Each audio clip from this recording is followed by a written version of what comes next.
to Nerdy for the podcast, where I, Amy Brown, ask interesting and funny people what they're nerdy for. I have a very interesting and very funny person in my costume chamber right now. Please welcome Joe Pettis. I just realized this is the costume chamber. Yes, you can see I didn't see the costume until just now. It's That's fun. It's Thank a you. while after Halloween, and I still haven't cleaned up yet. Yeah. I think it's going to be like this until after Christmas, because my birthday is the day before Christmas, Okay. and I have a theme get together for that. You're invited. Everyone's invited. Okay. Yeah, come. I think this year we're going to do British people. That's fun. Like fascinators and top hats and colony outfits. I don't know. That sounds terrible. No colony like it. outfits. We're going to get in trouble. So, okay. I actually, when I first started doing comedy, I listened to a podcast you were on, and they called you the mayor of comedy in Atlanta. Yeah. Because you have been doing it a long time, and you've been. run a lot of shows. Correct. And Yeah. you have like the longest running comedy show, right? Not in Atlanta. I have the longest running brewery show. Brewery show. Sweetwater. Star Bar's the longest is the longest running comedy show in Atlanta. I'm probably second. Yeah. Probably second or third. Okay, and Yeah. that's the But it was the longest running brewery show in the entire world. in the entire world. Yeah. So Like, how long has it been? Yeah, because comedy and breweries go together. Yeah, yeah. Like peanut butter and jelly. It's perfect. Exactly. So I don't know if we were necessarily the first, but for whatever reason, our show just continued. And no one has disputed this in the 13 years we've been doing it. Because when we started, there also wasn't as many breweries. Like there was maybe 20 breweries in Georgia alone. Yeah. Back in 2011, and now there's 20 in one neighborhood in Decatur. You know? Right, you can't spit without hitting a brewery these so all days. these breweries are existing. All these breweries that have shows now, like didn't even exist when we started our show. There's distilleries popping up. Yeah, too. exactly. Yeah, And- so I do shows at ASW Whiskey Exchange, and they didn't exist when we started. So it's expanding everywhere. Right. Yeah. You're welcome, all brewery shows. Yeah, exactly. Yeah. And then you're wearing a Sweetwater hat right now. Yeah. And that's where your show is. Yeah. I love Sweetwater. It's a good show. I love the beer. I like the Tropicalia. Is that what it's called? That is. Is that a different one? That's Terrapin. My bad. What's the one? What's the one? They do Sweetwater 420 is like their 420. flagship beer. That's what it Yeah. is. And I'll be like in a different city. I'm like, you have 420? And they're like, what? Yeah, yeah. Like, oh, I forgot that's just an Atlanta one. Yeah. But it's on Delta. Yeah, it's on Delta. Yeah, they're worldwide now. So again, when we started the show, they were only in the Southeast, and now they're like in Ireland, and now they own a brewery out in Colorado now. Oh. They bought a brewery in Fort Collins. Are you putting So, shows in those places too? Not yet. Yeah. So it's already said because there's like Denver and Fort Collins already has such a good comedy scene its own. That's true. There's a guy like me out there who does only brewery. He does only brewery shows. Brent? No, Steve Vanderplug. Okay. Yeah, Brent does like a couple. Boulder. He does the Boulder show and some other shows too. Yeah, but there's a bunch of people like that. Denver's very much like Atlanta, where there's a lot of people doing shows and stuff. That's great. Yeah. And so you've been running shows. Yes. But you have transitioned recently Yeah. into full commitment, right? To stand up and touring. I've always been. It's always been like a mix, but now I'm trying to like be more like maybe 60-70% myself versus, Promoting just staying in, everybody else. promoting other people. Yeah. Right? It's like the teacher is now going to go and be the professional musician. Yeah, yeah. And I did before. I've toured plenty of times. I've done headlining tours, but like when I first started, my first 5 or 6 years, I would be on the road a lot. Yeah. But then I just kind of lucked into this thing where I was able to start producing shows in Atlanta and make And you made a money living. at Yeah, make it. a living from it. I think Enough to survive at least. Yeah. You should teach seminars on how to make money doing comedy. I'm still figuring it out. So. Yeah. Just be okay with being poor, but Yeah. getting by just enough. 90% of the making money in comedy is how to make like $10 last a week. Exactly, That's yeah. just how to save a lot of money. I was gonna say, Joe's the first out-of-town comic I ever met when I was producing shows Yeah. Oh, in you guys go- Chattanooga. Yeah. Yeah, and then he told me what the light was. Yeah. Oh, you taught him? Yeah, I met him. We did a show at a cigar bar in Chattanooga in 2010. Oh my gosh, forever ago. Yeah. And there was the guy who opened up the show 2010. did 45 minutes. And then, yeah, because then Oh. afterwards, And it wasn't good. Just like he was like, was we were all bad. new, but this guy was just, I guess no one. He just kind of sat in a stool and told stories for 45 minutes No Yeah, one yeah, while laughing. the rest of us waited. yeah, Yeah, because Joe came, because we started that. The way I started comedy is I had two friends that Joe knew. They came back from LA for Christmas vacation and they put on like a show. And I was like, I always wanted to do stand up. And they're like, well, they like this at this bar. You should do it. So literally, we only had a monthly show. Right. So Joe came in like a year later. We'd maybe done 10 or 12 shows and was like, when are you going to do the light? I was like, the lights are on at all times. Yeah. And he was like, no, like, you got to light us for, like, time. I was like, what do you mean time? Like, you kind of just go until you want to be done. And then I will say, that was the first time anyone ever went that long. And that guy was named Caleb something. But he did terrible. Then afterwards, Joe was like, that's why you light people. Like, Yeah. And I was like, this has changed my world. He's onto something here with this, giving the light to get people off first the man stage. to light a comic and to do a brewery show. Yeah. That's one of the reasons I started producing shows is I toured. So I went and toured by that. I mean, I would go do these shows for like 12 people in small other towns because their friends came out or whatever. And I learned what doesn't work. Yeah. So then I came back to Atlanta and I was like, you run a tight show. This. Yeah. You run great shows. Yeah. Yeah. And I pay attention to what does work too. You know, like Starbar I brought up earlier. That's a great example of Rodney cares about the show, so he puts a lot of effort into making sure it's the perfect show. Yes. So I kind of took that, the energy, the passion. Exactly. And he yells at the audience. Yeah. I try not to do that. All the swear words. Yeah. All of them. I have to be a little nicer. That God created. No, you're. I don't know. I think it stinks more if I come up to you and I like hey, shh, like it hurts more than being yelled at. God damn no. Yeah. A little shh. No. Yeah. And you had I want to tell you congratulations on releasing you just released a special this week on YouTube. And it's called Live at 40 Watt. And you can find it at Joe Pettis on YouTube. Yeah. Go watch it, like it, share it with your friends. Please do. It's great. It talks about your history with work. Yeah. It also talks about your wife a lot. Yeah. I actually, my intention was originally to cut all the wife stuff. Okay. Because, you said it during the special. Like, this is probably not going to make it. Yeah, and I kept talking. Yeah, and they just kept all that in too. But it was the part that I enjoyed them. Like, I went back and watching it, or like in the moment, it was the stuff I was enjoying the most. Mm-hmm. I didn't have an idea of how much time. I only released like 32 minutes of I did like an hour 8. Okay. When I did it, and it's the longest I've ever done. Like I've done like 45 to an hour before, but for whatever reason, I just was having a really good time. Yeah, and might as well do all your jokes. So just kind of threw it all out there, just see what would work, and it all worked. But like that, it seemed like that really hit. Maybe it's because like about halfway through the show, or whatever it was. But it's the stuff that the audience and I were vibing the most. Mm-hmm. Like everything else was doing great, but it was like a weird energy that I had never really experienced before. So that's why I ended up on the special. Do you think the energy people was different because they knew it was getting recorded? Possibly. I'm not sure. Yeah. They also knew that my wife was there. Uh-huh. Like I acknowledged early on that she was in the audience. Yeah. And so I think and that kind of had effect. Teasing her. Yeah. And she's in the audience. I was like, one of the things I tease my husband in my set, and he's like, "Don't tell people I'm in the room." Yeah. I don't want them looking at me. Yeah. I always love when Holly Ballantyne will make fun of her husband, and she'll go, "It's okay, he's not here, but he's literally like 5 feet away." Like, yes. Like he is there. That's the thing. And it's like it was weird filming the special because when I perform, I don't write a set. I don't like think about what I'm gonna do. Mm-hmm. I just go up there and feel it out and work on whatever material, whatever feels natural to say. Right. So it was a mix of trying to figure out working out a structure, but then also being in that moment.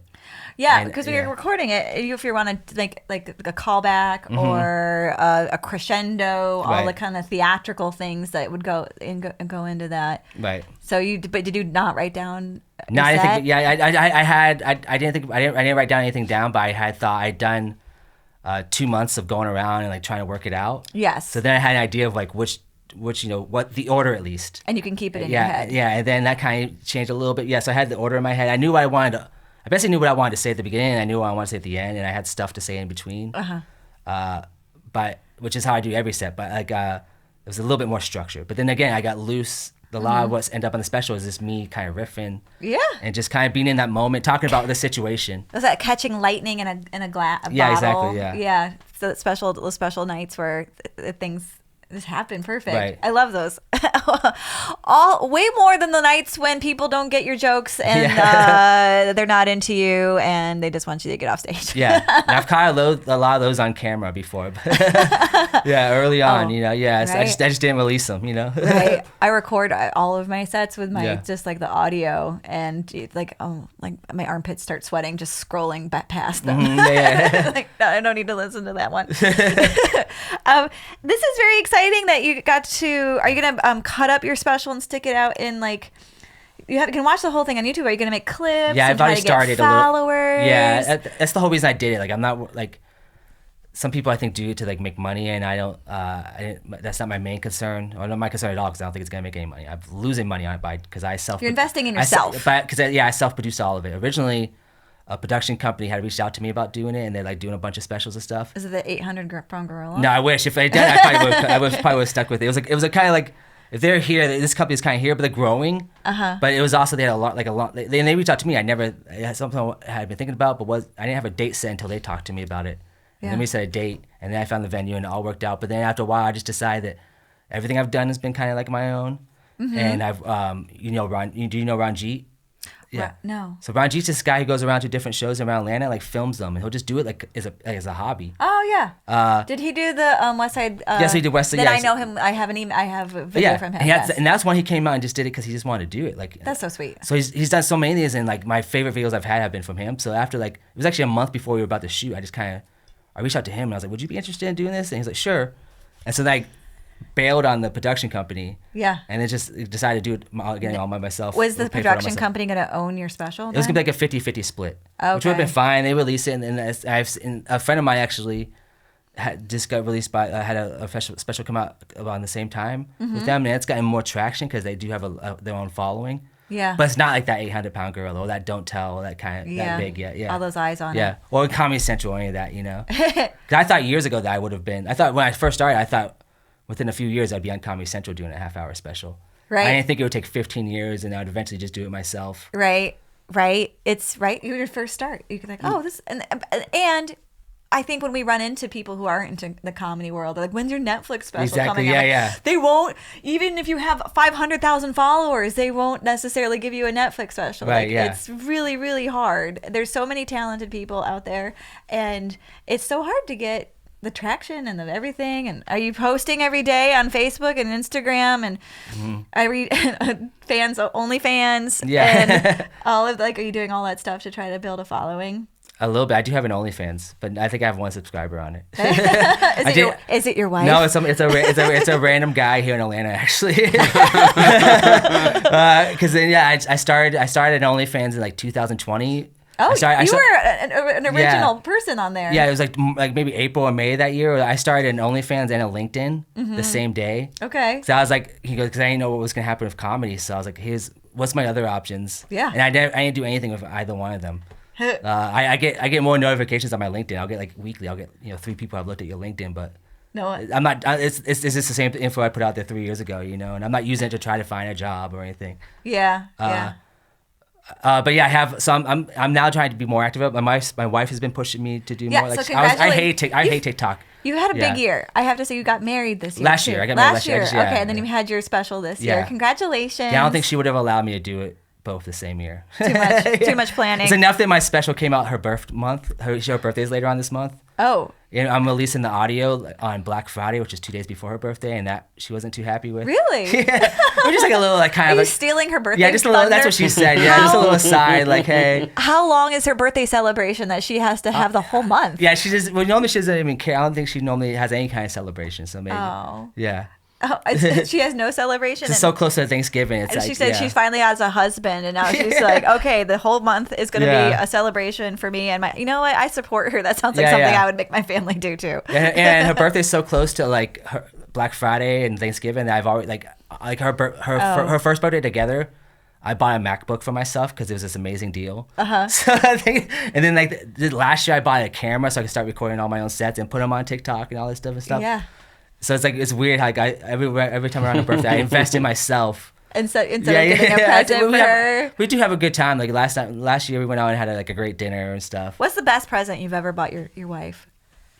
I don't know. Nothing. Her engagement ring, I guess. Did you buy her a horse or anything like that? No, she buys her own horses. She buys her own horses. Yeah. Okay, and I was noticing you have a tattoo on your wedding finger. I did buy this, and I did buy her. So there's a horseshoe tattoo on Joe's wedding finger. Yeah. So on our anniversary this year, we went out and got our fingers tattooed.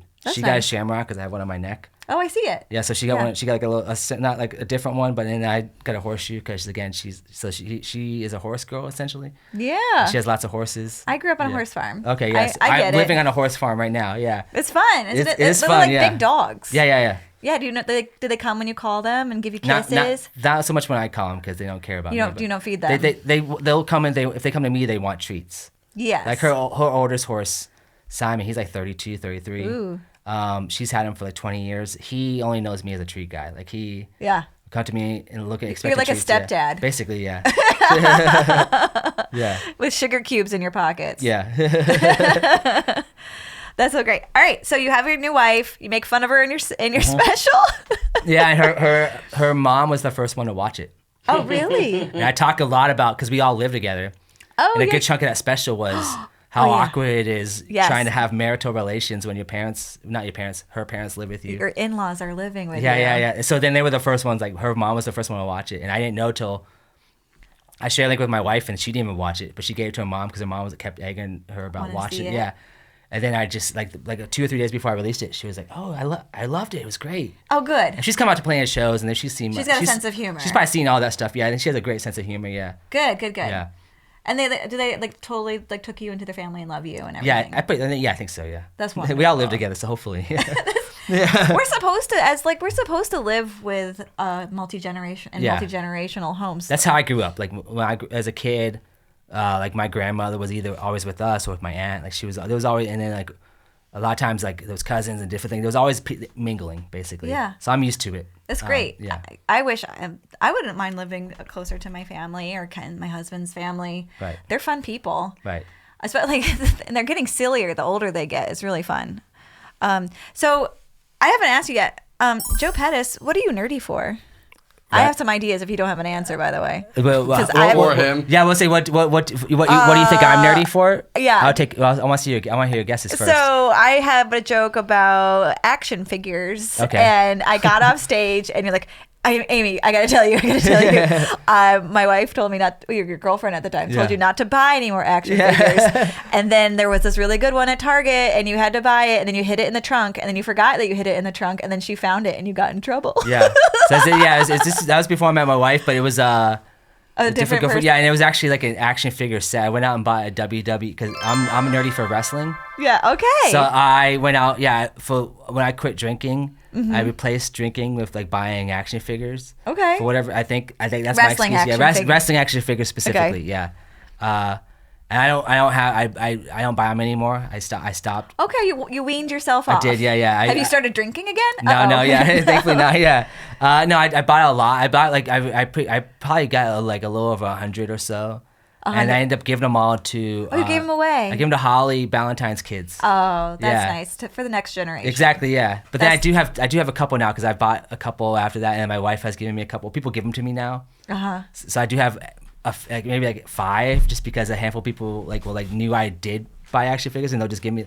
They'll go to TJ Maxx and see a random action figure. They'll and think like, of Joe you. wants this, yeah. That's really sweet. Yeah, it's kind of sweet, yeah. Do you watch the wrestling? I do, yeah. I And do they like have a the lot. characters. Ron Funchies, right? He's He's like into a big, yeah. he's a big wrestling fan, yeah. guy. A lot of it's like a weird. It's actually a weird like kind of parallel crossover between wrestling and comedy. A lot of comics I know are into wrestling. Is it Yeah. because they're doing characters? Is character work? I think maybe it's in the same vein. Like you go out into a front of an audience every night. It's always live. Okay. So like for the most part, it's always live. Like it's very rare that there's during the pandemic they were doing shows about audiences, but most of the time, it's all about being in front of a live audience. So I think there's that parallel. The coming up process, like there's a lot of wrestlers will go travel 12 hours Okay. to go wrestle for free or $25 or a hot dog or something. Comics do this, so it's like a weird parallel somehow. Yeah, it's showbiz. Yeah. It's showbiz, and there's something about the wrestler has to have like his persona Yeah. or his or her. You have to find your voice basically as a wrestler. Finding yeah. your voice as Yeah. a wrestler, and then what's that name? And then there's finding your voice as a comedian. Like what's kind of like how would like mine's nerdy dirty. That's Right. I had a friend come up and she's like, "What's your thing again? Slutty dorky?" And I'm like, no, it was my husband's cousin said that to my face in front of the family. I'm like, no, it's nerdy dirty, not dorky slutty. A little different. Yeah. Yeah. And I'm like, that's definitely like what's coming out of me. I don't know if that's how I want to continue to go. I've been like toying with the idea of being a cleaner comic. Right. But do you have like a kind of a sentence, like a branding, a marketing like phrase that encapsulate, like, because they say like when you go on stage within a minute, people need to know your point of view so they know what like kind of thing they're laughing at. Right. Do you have a thing for that? I think it. I don't. If I do, I don't know. Like I don't have a phrase or anything. But I think for me, it's my. I was the thing people always come to me and talk to me about is my laugh. I laugh a lot at myself. And it's not something I open up like.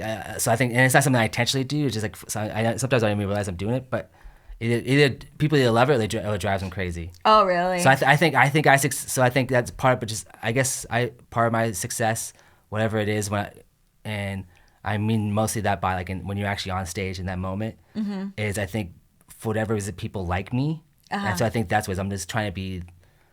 Like I want to be like I think my persona is like kind of like if you're at a party, that's a guy who's kind of like, which I'm the opposite of that. If I'm at a party, I'm like I don't want to talk to people at all. But you're giggly. Yeah, I'm giggly. Yeah, You're giggly. Yeah. Yeah, nice. And exactly. nice. Yeah, nice. Yeah. Yeah, like I make fun a little bit.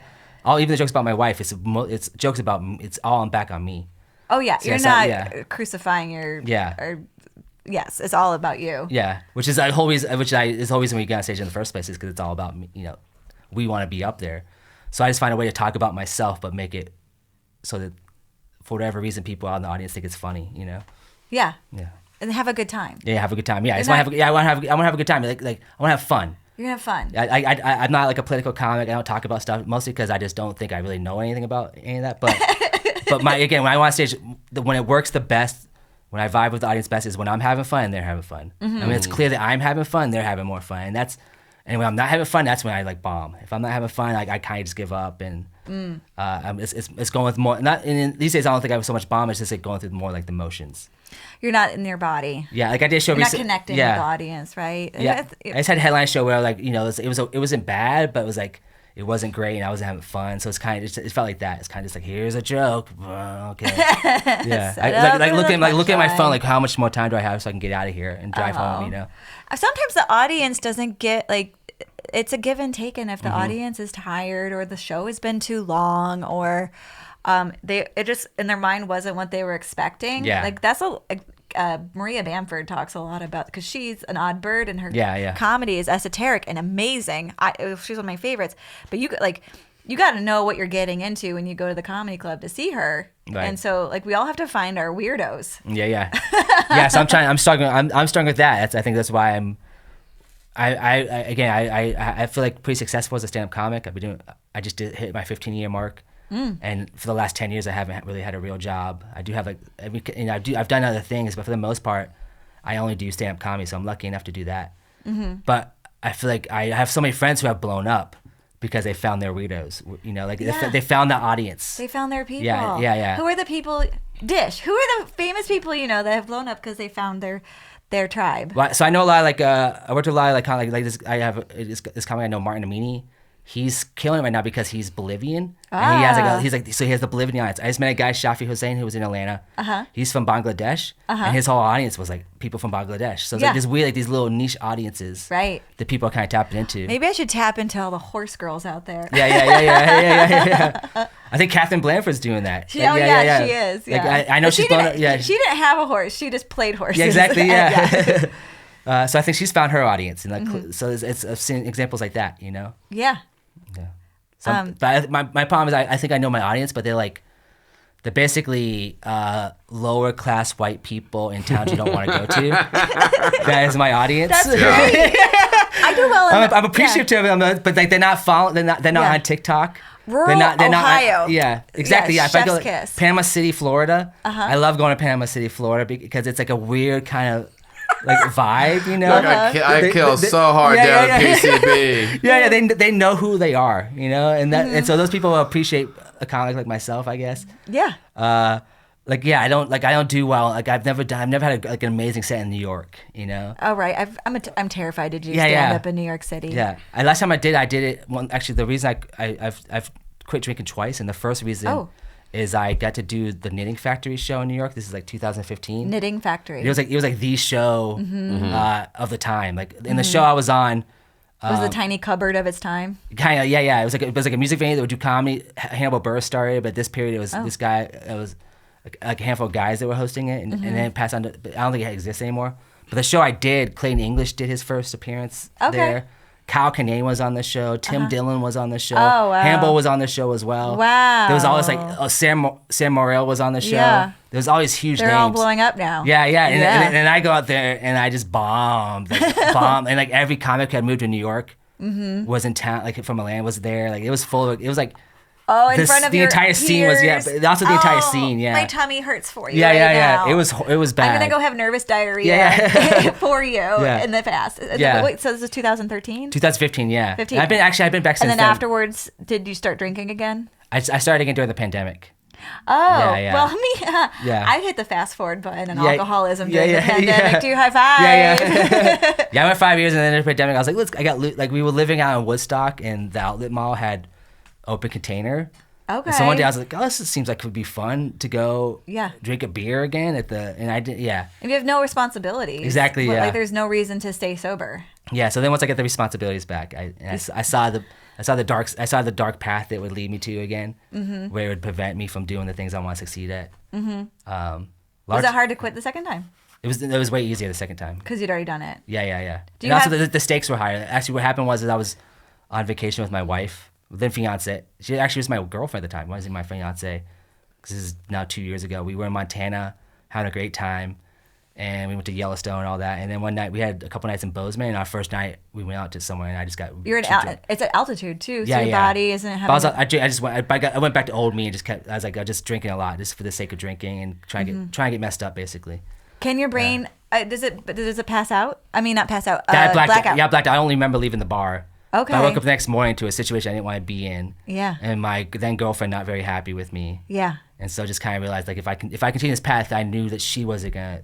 She's gonna leave. Yeah, she was gonna leave. Yeah. Yeah. Do you? So they say like you take a drink, the drink takes a drink, and then the drink takes you. Yeah. And that's that kind of that night where you're like, there's no consequences Exactly, for yeah. this action that Yeah, we keep yeah. having. We're just drinking beer after beer. Or was it like bourbon? Yeah, I had a lot of nights like that. Yeah. Right. It's I've been doing a lot of reading. Well, I can't read, but I listen to books.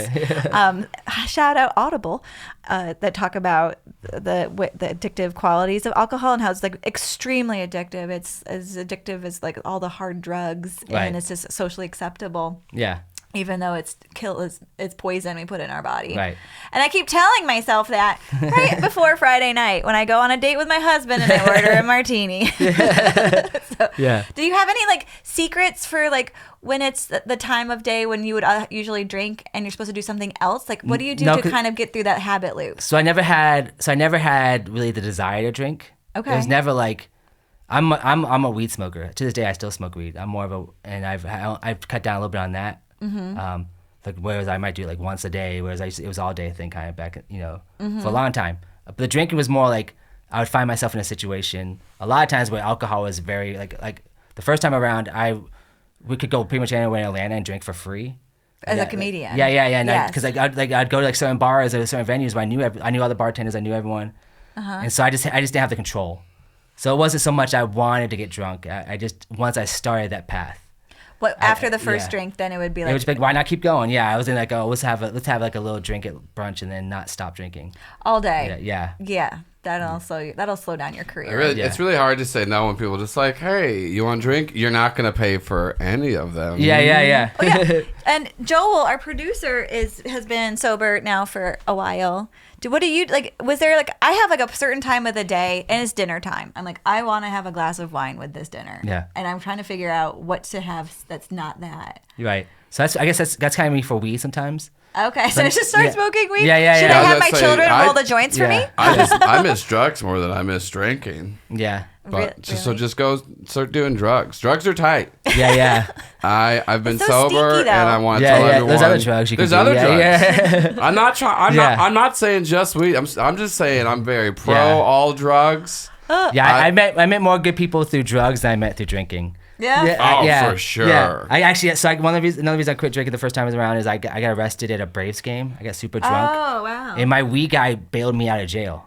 Oh, that's Yeah, nice. so the people, like, granted I was drinking with him at the baseball game too.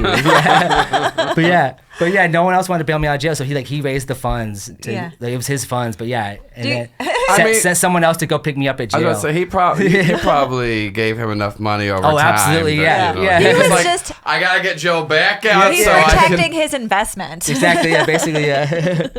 That's hilarious. Did he probably the only one who had money too? Exactly, yeah. Like, you can't He bail had the someone cash out on with chicken hand. fingers and free beers. Yeah. Do you get like loud and sassy when you drink a Oh, lot? absolutely, yeah. Really? And I'm kind of like, because I'm pretty reserved until like a situation like this where I'm on stage. Right. I'm not like the pay attention. I'm like You're typically not like an pay attention to improv me. guy. Yeah, I'm not like You're yeah. a classic stand. So many stand-up comedians are quiet backstage. Yeah. And then after their set, they'll chat more. But Yeah. they're just like in their head thinking about their set, or and then the improv kids, those are the ones that come in big energy all Right, the time, yeah. every room, hugging, kissing. Yeah. Yeah. Yeah, I'm like hey, how you doing? And then I'm like, I like to go so they laugh at skull. I'll go sit in the green room area, not like the outside area, but I'll go sit in the corner by the table because that's also where the food comes first. So I'm the first person there for the food. But That's a great strategy. Yeah, I'll just kind of sit there and kind of just listen while like the circle's kind of happening. Everyone's like kind of riffing and going back and forth, and everyone's kind of throwing things out there. Because again, yeah, I'm usually not. I don't even think about my set so much. I think about all the other aspects of the show. How's the audience gonna be? Is the sound gonna be okay? Are the lights gonna be like, even if it's not my show? Yeah. I'm thinking about those things. Even in a place like the Laughing Skull where everything's gonna be great. Yeah. I'm thinking about what are like kind of like all the other variables involved with this situation right now. I think a lot about who's in the audience and Yeah, if they're I talking, think if the about other that. comedians are talking to people in the front row, and then I can riff on that later. Yeah, if yeah. people lose their mind when you do that. Yeah. Yeah, I the Laughing Skull because you have the camera. They have the camera on the audience, so you can go see like. So I'll watch before myself. I'll see who's reacting to what, how the audience is reacting. Yeah. Sometimes I'll see like a table up front that's not reacting to everything, and so I'll just like, I'm not that type of person I'm not gonna call them out. I'll just ignore them. I'll just pretend like they're not there, so they don't. So cause otherwise, if I go on stage and that's what I'm confronted with, and I wasn't expecting that, it would throw me off. So Yeah. I feel like the best comedy show is when everyone's the comedians are actually in the room too, and so they see pay attention, yeah. And so every next comedian is taking whatever joke that was started with an audience member and builds on it until like Nick Murphy's at the end and it's all improv or whatever it feels like. And or what people who I'm not that good at I'm working on it, the crowd work and all of that. But I wrote all these jokes and I want to share them with you. Yeah. I'm a theater girl. That's the best. I've been to like the Comedy Cellar in New York City, and like the comedians go ask the same question of the same audience member in the same show. Because they're not watching each Because other. they're not watching each other, and Yeah. they could feel the audience groan. Like Yeah. we already know this guy's an accountant. Like Yeah. move on. Yeah, I almost enjoy those. I almost enjoy seeing a comic go up and then like the third person to talk to someone and ask them the same question. Yeah. And just feeling like, like that energy. It's more fun. Yeah, sometimes it's more fun to watch a comic fail than it is to watch them succeed. Oh, well, that's but only if it's like their own fault, you know? Yeah, that's the road dog comedian Yeah. soul inside of you. Yeah. I know. I found myself. I'm now laughing when comics jokes don't land. Yeah. Right. And it sounds rude. I Yeah. realized it sounded rude because I was the only one laughing and it was a regular audience. Yeah. And it sounded like I was making fun of them. But no, it makes me laugh now. Yeah. But When I must stuff enjoy- doesn't work. For And I enjoy it people. too because especially if I'm going last, it gives me a chance to figure out, okay, like it's almost like a challenge now. Like, oh no, this person in front of me just failed at this. Can I go do the same exact thing and do well at it? Do it. Yeah. Oh, that's a I flex. I like when someone like does like tries to do crowd work and then like it fails and then they attack the audience member. Oh. Yeah. And then I'll go up and try to do like something positive about it. Yes. Yeah. Yeah. Put a little rose on Yeah, it. so like, hey, I'm sorry you hated that person, but hopefully you like me, you Yeah, know, and 'cause you you're like nice. me more now because you hated that person so much. Right. And you're doing Yeah. a callback, so Yeah. everyone loses Yeah. their mind. Yeah, that's not what I want. Ideally, everyone it's like a Christian, it builds. Everyone's doing so great that by the time you get up there, Yeah. but I do like, but I enjoy the variety, you know. Yeah. Did you? What would you like give advice to like your younger self or a younger comedian, like, because you're like Probably not drink. Oh yeah, just like try lower my expectations. And focus more on just becoming a good comic and being like the best, Lower your being myself. Yeah. Yeah. Because I think I had such a high expectation of how good I was. I think maybe I like to think all new comics think this. Yes. What do you think you're the shit? and you're so much better than everyone else, and now you deserve all these things, and realizing none of that really exists. I think people too think that comedy, because if you have a couple good sets, you're like, oh, I figured it out. Mm-hmm, yeah. You don't know that you've got 10 years of eating ass on stage ahead of you. That is, your jokes aren't going to work in every room and in every audience and in every lineup and in every conditions, and you have to you got to get pummeled. Yeah. And get humble. Bombing's the best thing ever that you can do for a new comic. Because once, well, actually, he lives in town, so we both. But Ryan Darling, back whenever he started doing shows in Chattanooga with me, at that point, I had been doing shows for a while, and a bunch of people were like, oh, I want to do this, I want to do this. And I was like, I don't really want to mentor anybody. Because people quit, and that's fine. And so Ryan Darling did one open mic. And then the next night, Nate Bargatze, who literally just hosted SNL, Nate Bargatze and Louis Katz were in town. Right. And Ryan was just like, I really, really want to do stand-up. Like, I love this. I've been coming to shows. The first show, I was like, great. You're going to open. Like, I was like, I'm hosting the show. I'm going to host. You're going to do a 5-minute. And then we got a couple of, and he was just like, he was like, I'm going to do terrible. I was like, yeah, but here's the thing. You're going to do bad.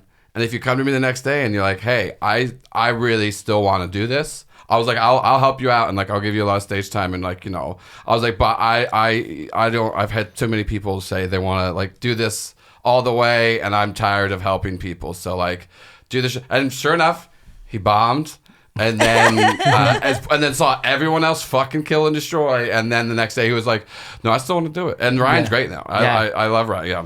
It's and what they're doing with their band, Good Cop, Good Cop, Red Cop is great. So it's how he started as a comic and then found this other thing, and now that's kind of blowing up. Yeah, so Good Cop, Rad Cop Yeah. is two comedians who play the guitar and sing satirical songs, and no one can follow them. They have to go at the end of a show because they murder. Yeah, I've known Ryan since he started, because I think I probably did his. I was probably in JJ's for his. Probably in there. I've taken him. I was supposed to take Joel on the road for some underwear shows, and he couldn't go, so he suggested Ryan. Real quick for the audience, an underwear show. Please I used to do So I started. Explain yourself. I started the Atlanta version of an underwear show that now continues on, but I went on the road with it. Okay, and an underwear show is. Well, I hope you can figure out. Everyone, all the comics perform in their underwear. In their underwear. Yeah. This is the origin story of OnlyFans. I still remember one of the times we did at JJ's. It was like the most debaucherous night afterwards.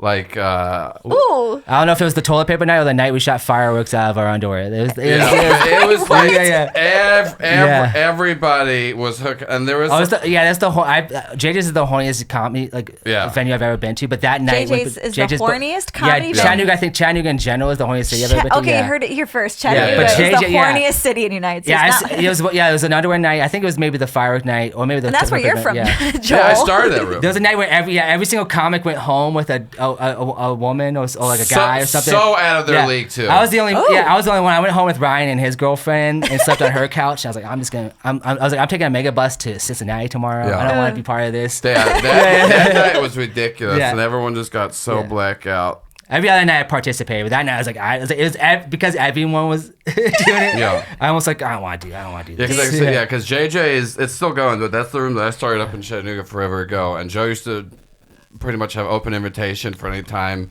Yeah. He was like, hey, I'm gonna do a tour. I'm like, all right, here's your, when do you want the night? And then because even there was an old bartender, Eddie, who was he was our bartender for all comedy nights, and he loved the comedy shows. He always, that was like one of the, you're not gonna pay your tab. Like you're gonna stumble out of here, and you're like, here's $20 for a tip, thank you. Yeah. I've been on a show where I didn't do as well as I thought I should, but the bartender liked my set, and I'm like, all better. That fixed it. 'Cause this guy's here watching these sets for weeks and weeks. Right. He could probably has his own type 5. I've actually had 2 long distance relationships because of JJ's. Oh really? Short-lived. One was Chattanooga. One was like a 2-week with it. One was like a couple months. But when they would come down here, I'd go up there. Dude, I would just go drop in at JJ's on the open mic. You're a sailor. You got a girl at every port. As long as that port is Chattanooga. As long as it was Chattanooga back in the day, the shortest mega bus stop from Atlanta. Yeah. That's awesome. Is this your drinking days? Yeah, this is actually a mix of drinking and not drinking days. Yeah. Yeah. Good for you. JJ's got a lot of comics laid. There's low bars in Chattanooga. Chattanooga has a lot of heavy drinking, a lot of heavy partying. And especially because it would just be all that's why JJ's became successful going back to what you were saying, we found our weirdos. It was just like, Yeah. hey, Oh, that's nice. Yeah. it's like, do you guys want to come out on a Tuesday or a Wednesday night and get like way too wasted? I used to, anytime touring comics would come through, I'd be like, hey, what's your like, do you like drinking? Do you like drugs? What drugs do you like? And they'd be like, what do you mean? I was like, just literally tell me. And then I'd be like, all right, great. Hey, thanks for coming. This person would love some ketamine. So we're going to go out back and smoke weed. But if anyone has any ketamine, bring it out. And every time without fail, someone would be like, hey, you're really funny. Anyways, here's all the drugs that you said you wanted. And my we God. would just party super hard. So if you have any addiction, and drugs are addicted to to everybody. Yeah. If you have any, like if you've broken that seal, it's gonna be really That's hard great. to say no. Yeah. Possibly, yeah. Because you can, 'cause that's what's great about a lot of underground shows is you can just tell them. Yeah. This isn't the thing you do at clubs. Yeah. But you can just go to like bar show. I mean, you can probably do it I was clubs. at Chattanooga Choo Choo Comedy Club. I'm talking about Yeah. Comedy Catch. Comedy Okay. Catch. John Hastings was the headliner, Okay. and he was asking for weed. And he was like, if you are a police officer, he pointed to the comedy sign, like the Comedy Catch. Oh, comedy yeah. Yeah. This is comedy, and I've Yeah. checked with my lawyer friends, and they said I can do this. Yeah. So yeah, you can always say it was for comedy. It wasn't real. It Right. was sarcasm. Exactly. And then swallow all the Parody. drugs real quick, so Yeah. the police officer doesn't see them in your purse, your face hole. I've had police officers come to you at the show and go, hey, man, I just want to know I'm a cop. And I'm like, okay. They're like, it's cool. I know, right? Are people still getting arrested for marijuana in Atlanta? Because I feel like Not in we've got Atlanta. I think Not in Atlanta. so it's a ticket now in Atlanta, which Yeah. I'm actually aspiring to get one.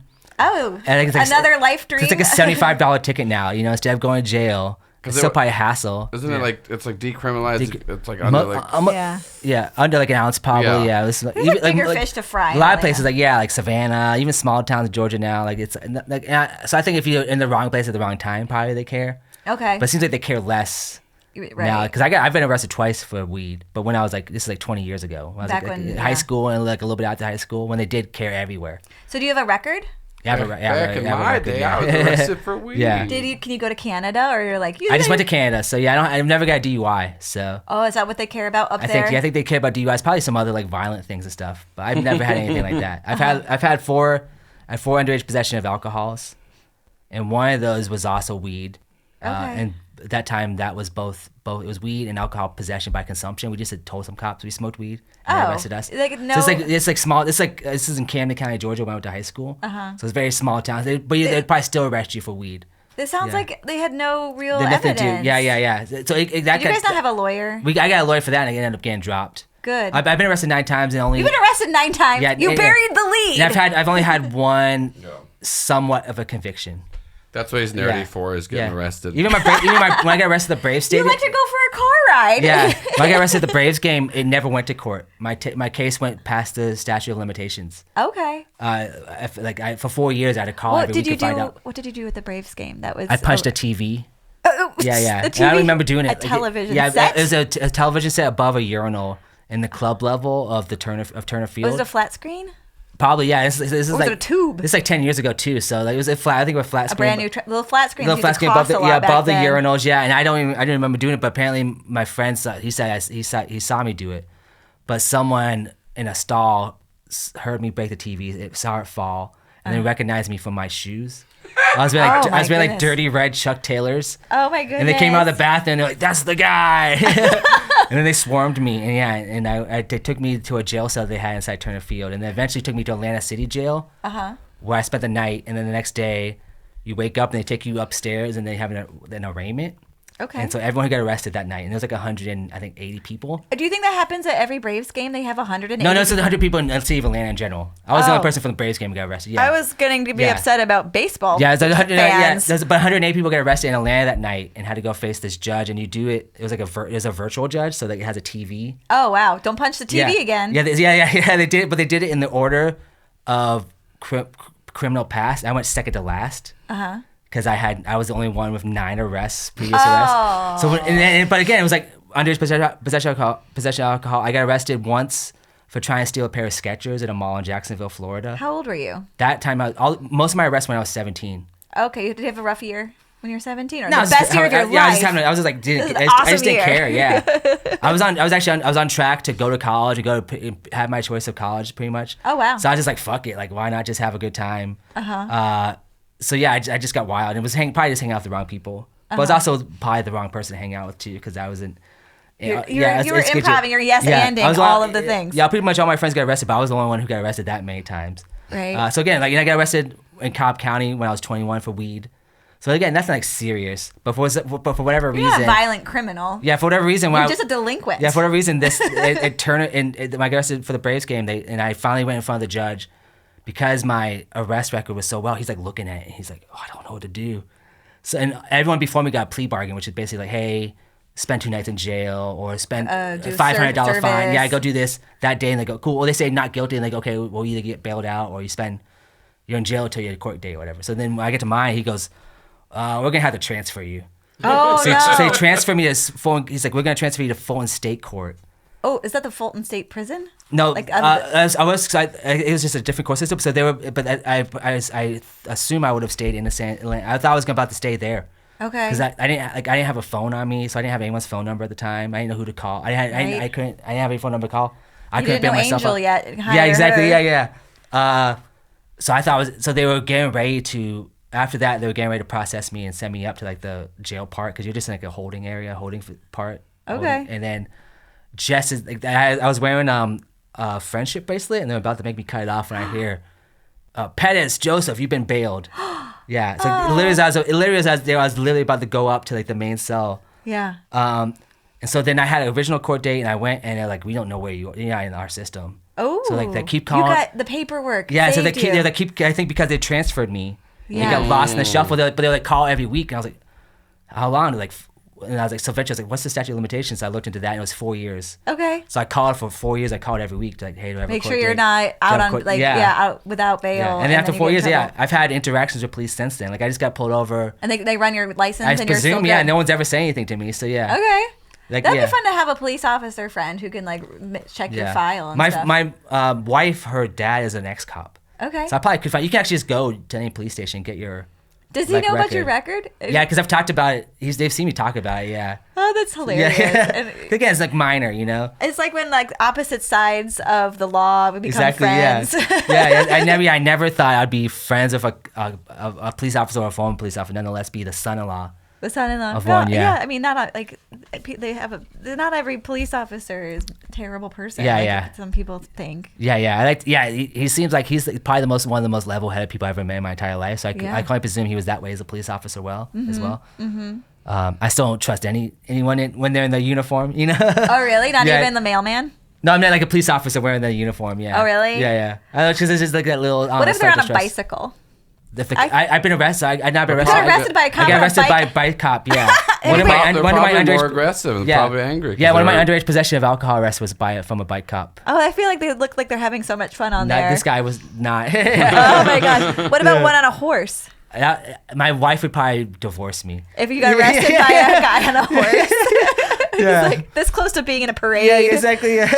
I gotta arrest this kid first because he needs a 10th one on his record. Yeah, I went to Georgia State, and they have the police cops down right there, and I lived downtown. Like I lived right off Peachtree at 5 Points when I was going there, and there was horse cops who would pull you over if you jaywalked. Uh-huh. So I was always on the lookout for them because I didn't want to get a ticket from a horse cop. For jaywalking? Yeah. That's all they existed for, basically, was just to give you a ticket for jaywalking. Wow. Yeah. That's kind of aggressive. They would just get business people and Georgia State students all day long.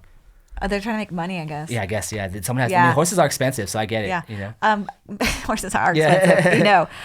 Malcolm Gladwell's book, Speaking to Strangers, addresses the change in policing policy, and he thinks it's it went from just keep people safe to like make money, get a certain amount of things, and he thinks that's directly led to the problem that we're having with absolutely, yeah, with humans and police.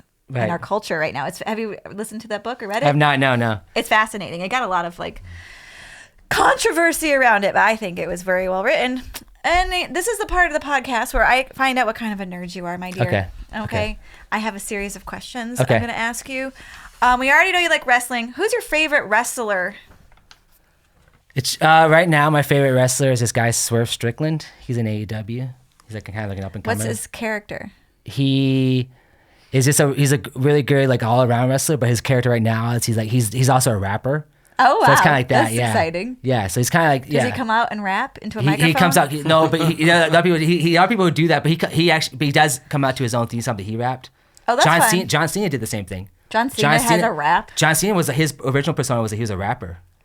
Well, one of his original Sorry, personas. did I spit on you? Yeah, it's fine, I almost spit tape. Yeah, I didn't watch wrestling. Yeah, I wasn't watching wrestling at this point. But yeah, his song, like the most famous wrestling, like dun dun dun dun. That's him rapping. Oh my gosh, I didn't he doesn't seem like a liquid person. Like he just seems like a rock of a human. Yeah. So I can't imagine him busting a rhyme or moving his hips. Yeah, in the 2000s, his persona was he was like a battle rapper wrestler. He would come out and like insult you with raps. Okay. Yeah, but this guy is kind of like this guy is kind of like he's just cool. I think that's what it is. But he's also just a very good wrestler. Okay. Do you have a costume? Jake the Snake Roberts is my favorite wrestler of all time, though. Do you have a costume of this person? Like no, he doesn't. I don't think he. Also, he's a black wrestler, so I think I don't think I could dress up like him. Okay, fair enough. Do you have any wrestling costumes? I've never I did Dragon Con last year. My wife and I both went as wrestlers. Okay. She went as Darby Allin, her favorite wrestler. Oh, and I went as you CM guys are Punk. adorable together with your wrestling outfits at Dragon Con. Yeah. My heart just exploded in my chest. Yeah. I love it when the nerds find each other. Yeah, we went to Disney World wearing the same Disney shirt. We're that couple. Yeah. Do you love Disney World? I love it. I kind of got her to love it. She had never gone as an adult. Okay. She went like as a kid. Did you have fantasies of getting married in Disney World? Nah. It's like, okay. I want something. I want to be something different. We got married at Rocky Mountain National Park. Oh, that's lovely. Yeah, because one, in Colorado, you don't need an officiant. You can just go, hey, we're getting married, and you give them $30, and then you come back and you go, we did it, and you can like, cool. Oh.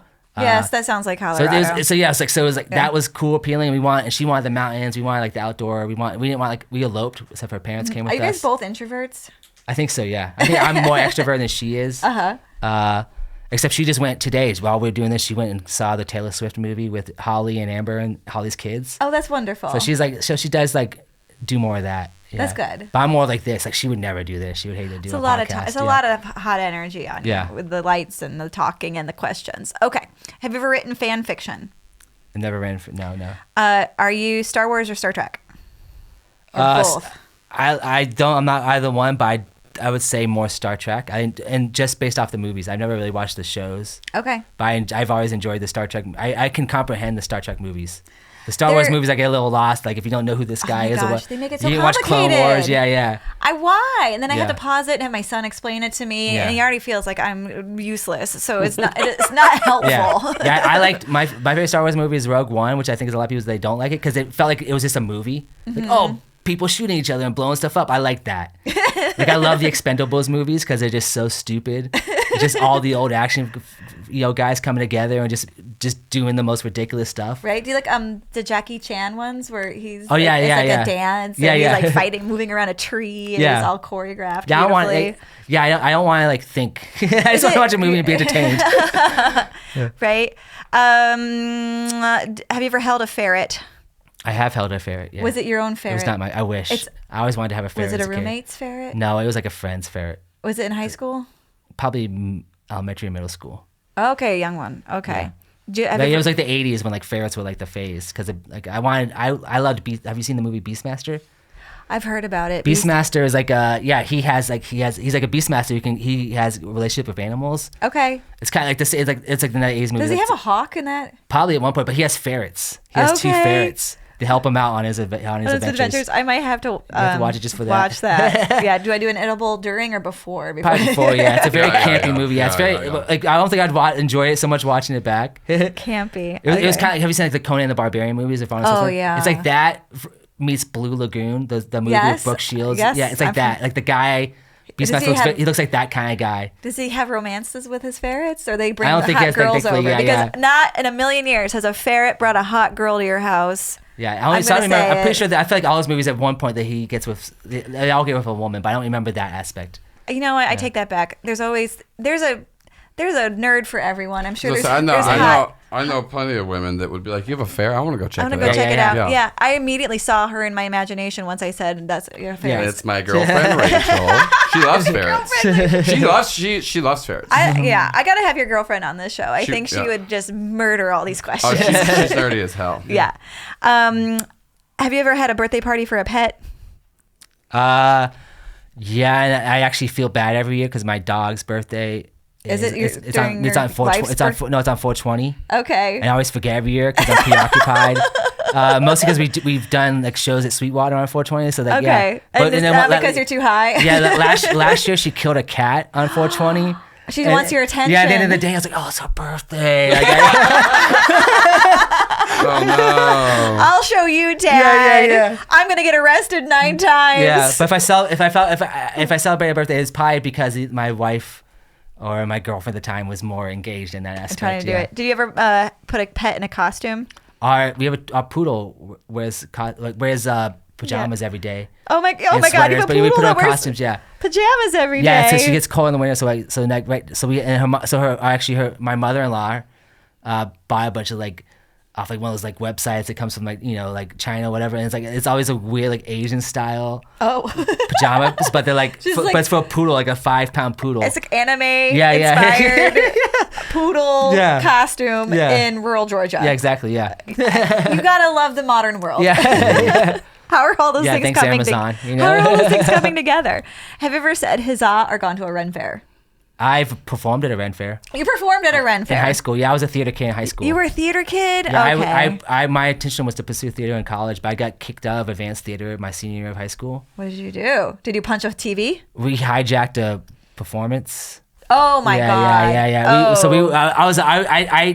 I didn't get into advanced drama until my senior year because every year before that I would do something. Like one year we were doing my freshman year we were doing a musical at the end of the year, and we were doing Lil Abner. Yeah. And so like the day before the show, the opening show, we all get to skip class and go like basically rehearse for like 8 hours.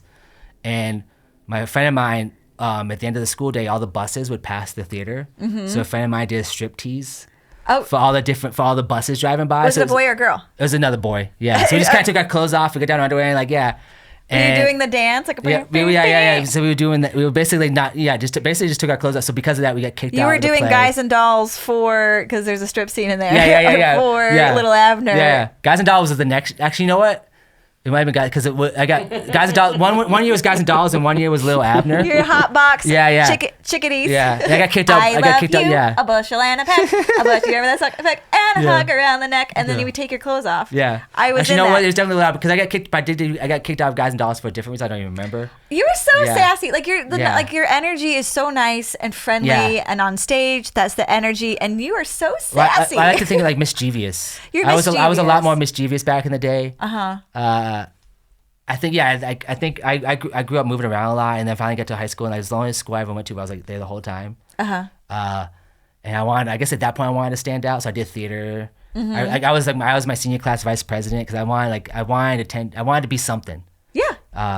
That's the senior. Like that's where you try everything too, because you're trying to get your portfolio built up so you can get into college. You're like, I guess I'm running to be secretary. Put this on my resume. Yeah. So actually, I almost missed my honor ceremony.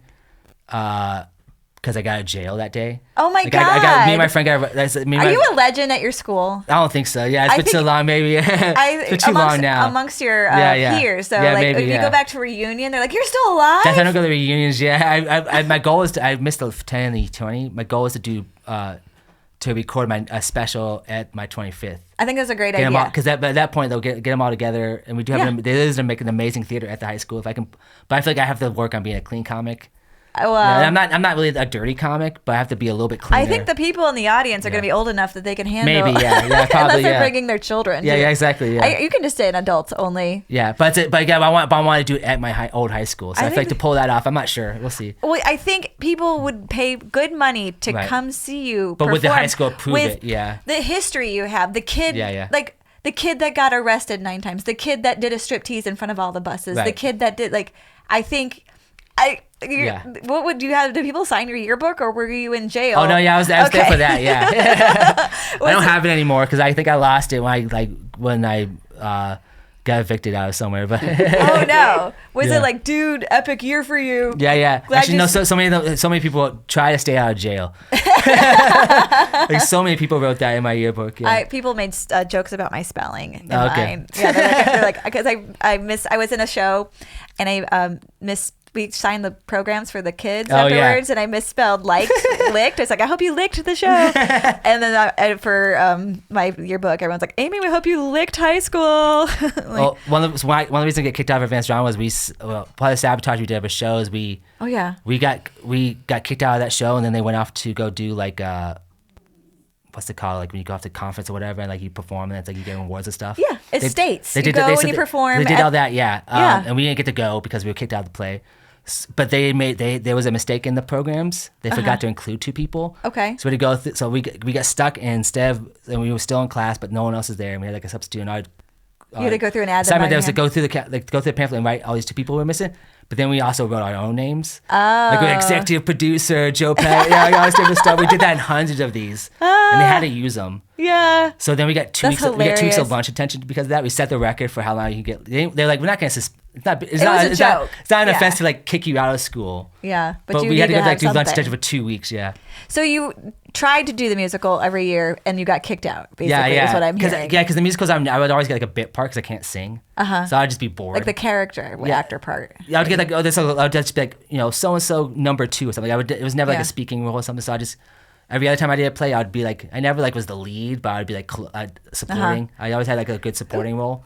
And in the musicals, I think I would just get bored because you're around. Like a lot of plays we would do, it'd be like 12 people. It'd be intimate, and you'd get to know each other. The musicals is like 100 people. 9 of them have never done it before, so I'm just trying to be like the goofball, trying to get there all. You're built for stand up. Yeah. You want to have each experience be unique and fun, and let's see Yeah. how we can derail this and make it funnier. Exactly, yeah. You're built. You're like you were born a stand up comedian. Yeah, every job I've had, I was just like the prankster. Like I would just get in mischief because I would just if I wasn't doing anything, I'd get bored.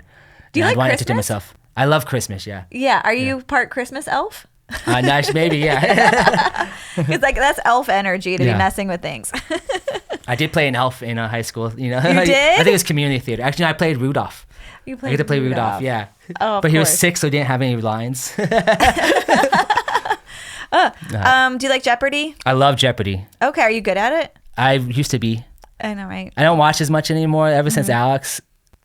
Alex Alex Trebek. Trebek. Yeah, like Yeah. it wasn't the same, and I kind of like lost my lust. But I'd watch it pretty much religiously every single day from when I was maybe 10 up until Alex Trebek passed. Yeah. But I was younger. I was more aware of current events and stuff, so I did better then. It's hard to follow now because I feel like I don't know what the news is anymore. Cause Yeah, it's, exactly, yeah. Yeah, But I'm also like not watching as many movies, and I'm not engaging in pop culture as much. There's too much. Yeah, so there's a lot of that, and It used to be just one movie was playing at the theater. Yeah. I remember those days, and Yeah. everyone saw it because that was all there was to do in our small town. So you go to you like going to Dragon Cons. I'm just now pulling this all together. You have a theater background, born to be a stand-up comedian. I think a performer. I just lucked into stand-up comedy. You're like a minstrel. Yeah. I always want. I think I the right I enjoy word? being on stage more than anything else in life. There's nothing more. Will you go Google minstrel and find out if that's a slur? I think minstrel. Minstrel's not a slur. Minstrel. It's like- I think that's to describe the shows that they used to do, like those shows, In the the- traveling shows In the and, like 1500s. yeah, like the medieval Yeah. times Medieval before the Renaissance. singer or musician, Okay. especially one and like you're who- going on yeah. stage, you don't know if people are going to throw a cabbage at you. Yeah. But I Uh, enjoy that aspect. Yeah. Yeah, it's a little raw dog. Yeah. It's a little danger. Yeah. Raw dog. Yeah. You're like super nice, but you have like a super nice outer core Yeah. of niceness, and inside is danger. Yeah, You yeah. got like a little bad boy. Yeah. Exactly. Yeah. Does your wife like the bad boy part? Probably a little bit, yeah. Yeah, I don't think if I had like tattoos or anything, she probably would have been as attracted to me. I think that bad boy aspect. How many Like, the tattoos bad do you boys- have? I don't know. I have a lot because I have like full coverage. What's the dorkiest one that you have? The nerdiest. I have a Mario tattoo. A It Mario. was like one of my third or fourth tattoo. My entire left leg Yeah. is Mario themed. Yeah.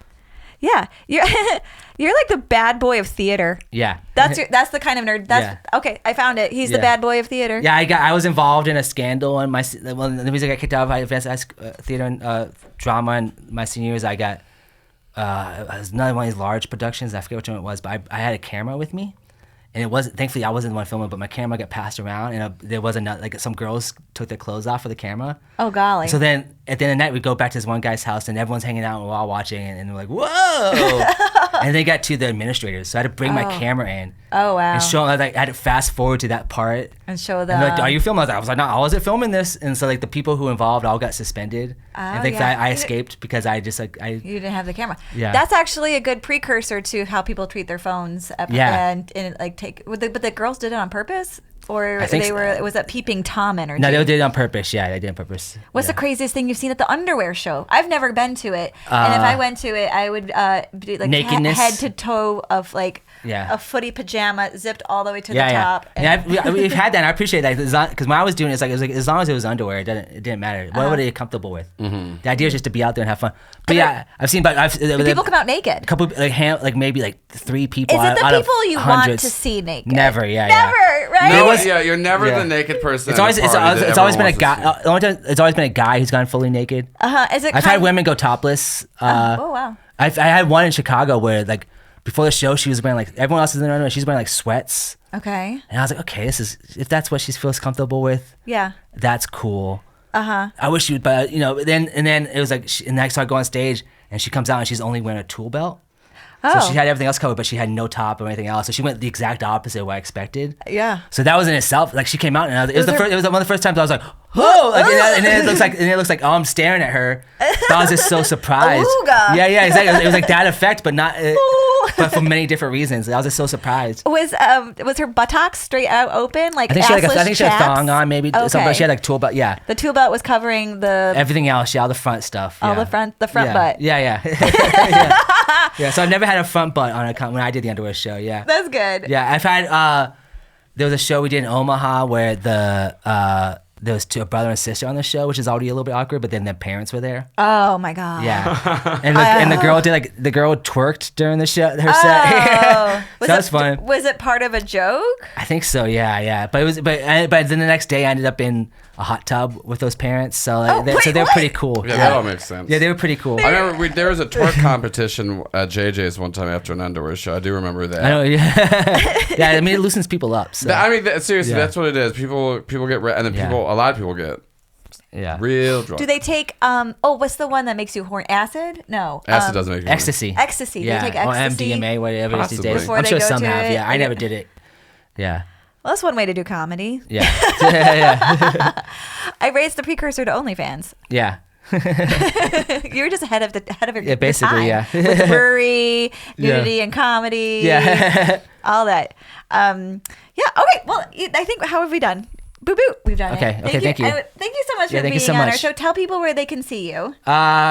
You just look up joepettis.com. Joe Pettis, yeah, I'm- Petits. Yeah, if you're Atlanta based, I'm at the Sweetwater Brewing Company every first and third Thursday. And do you still post everything for One Up? I do all the One Up shows, yeah. So that's Okay. all me. If you want to go, even if I'm not on a show, if you look up One Up, we're gonna have a good show. Yeah. I'm bringing we're bringing in a lot of like really great up and coming comics. Boss, like we have like Doug Benson coming up, so he's not. Like, I was about to say we also have great legends coming up too. But yeah, so we have a lot of good shows, and then I'm getting more and more out there. I have I have a decent amount of upcoming gigs going on the road. So if they want to find me, they can you've find been me, yeah. touring a ton. Yeah. Yeah, and you've stepped down from some of your positions so you can go do that. Yeah, from, like the festival. Yeah. So I'm not. Yeah, I got back down from I resigned from the West End Comedy Fest. But it's still going this still year. going, and it's still- yeah, amazing. still amazing, yeah, and great it's headliners great- this year. in great hands. I don't know if we're allowed to say who's going to be the headliners. Well, they've advertised all of them, yeah. Rachel Feinstein, yeah. Feinstein and Shane Torres Yeah. are. And Wellington Juku too, a local. Yeah, he's like Wellington the local. Juku. Yeah. It's one of my favorites. Yeah. He gives great hugs. And they've actually announced all the comics. But yeah, the process of running a festival is exhausting. It's exhausting, and it was great. It was rewarding. But then I realized, why am I not putting this effort into my own career? Time for daddy. Yeah, because it was 100. It was hours and hours about work, and it was rewarding. But again, I was like, I can focus more on myself. So there's a thing when you get into a committed relationship Yeah. that it kind of, you cover a lot of bases with your partner, and it allows you to take more risks. Right. Because now you've got two incomes, two Yeah. brains wrapped around I have quadruple because again we live with our parents. and you, so yeah. you have a whole team Yeah, behind you. yeah. You have the marketing team. Yeah. It helps you be able to go do more exciting things. Like, and also do the things you're bad at, so Yeah. you can have more free time, and Right. you do the things they're bad at. So that's one of the benefits of having a long-term committed partner Yeah. that cares about you and wants you to succeed and be successful. It's true. And is that the energy you're getting? Absolutely, I feel yeah, like it. yeah. I feel like you're blossoming. Yeah. My wife works from home, and she has like a real career. Do you ever prank your wife? No, I do like if I do, I do silly like today. Dye her horse a different color? Yeah, today she was leaving, so I just did that thing where you like kids do, where you you just line up against the wall, like they can't see you. So I'm probably the silliest one with my wife that I am with anyone else. Oh, that's great. So I get to have that level. Does yeah. she have a great laugh? She has a pretty good, yeah. She has like more like a she doesn't have a. I don't think she has a great laugh, but she has a great face that she makes. Yeah. She gets real squinty when she's like, she just looks cheerful. She looks like She looks like an emoji. Does she have elf energy too? Yeah, probably, yeah.